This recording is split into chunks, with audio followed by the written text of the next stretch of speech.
Sige, Miss Anya.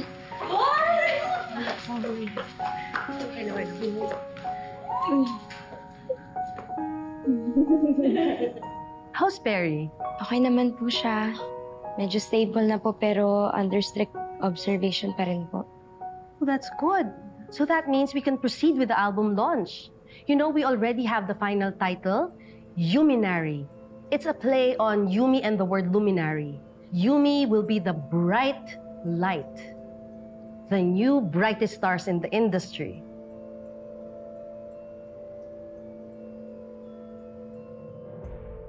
Miss Monica, baka pwede naman po ma-postpone. Opo. Kailangan po kasi ni Bossing Perry si Jenny dito. Nako, girls, everything is set na kasi. Yeah. Yung mga press, yung influencers, yung guests, even the venue. Bayad na.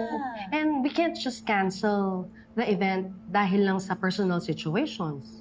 But Miss Monica, it's her dad. And it's her career. Look, I'm not being heartless here, but we're in an industry where the show must go on no matter what situation you're in. But Miss Monica, it's... Hindi. Okay lang. Andito din si nanay. Siya yung magbabantay kay Papsi. Nani? Okay lang. May commitment ako sa Yumi. Kailangan kong i-honor yun.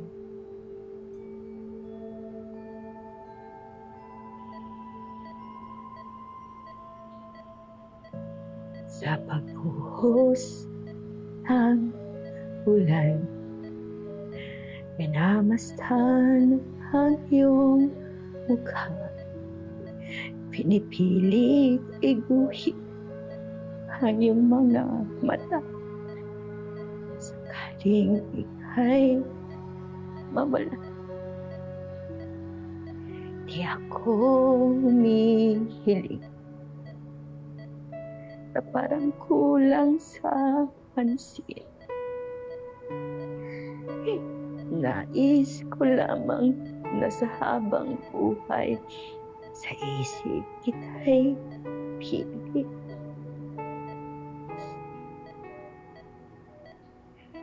Pere, ang daming nagdarasal para sa'yo. Yun yung tinatawag na prayer warriors. Lahat sila, maasa nagigising ka. Huwag mo naman silang biguin. Ha? Lalo na si Jenny.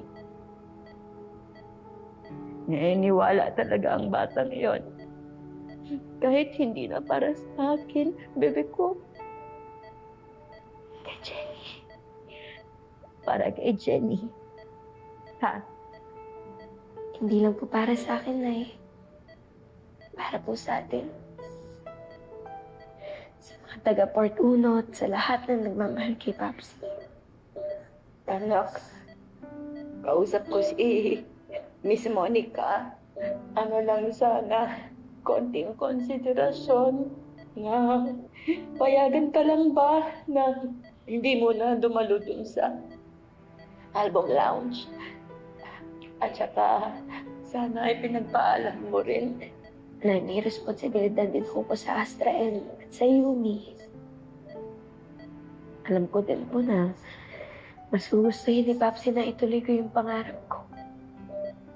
Gagalit po yan pagka sinuway ko yung management. Natatakot kasi ako na paano kung gumising na si Papsi mo. Pero hindi siya ayos.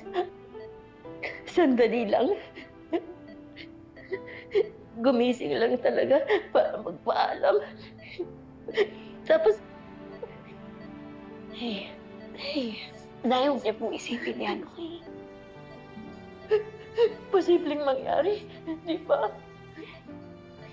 Paano kung mawala siya na hindi ka pala nagpapaalam sa kanya? Na hindi po yun mangyayari. Kilala ko yan si Papsi.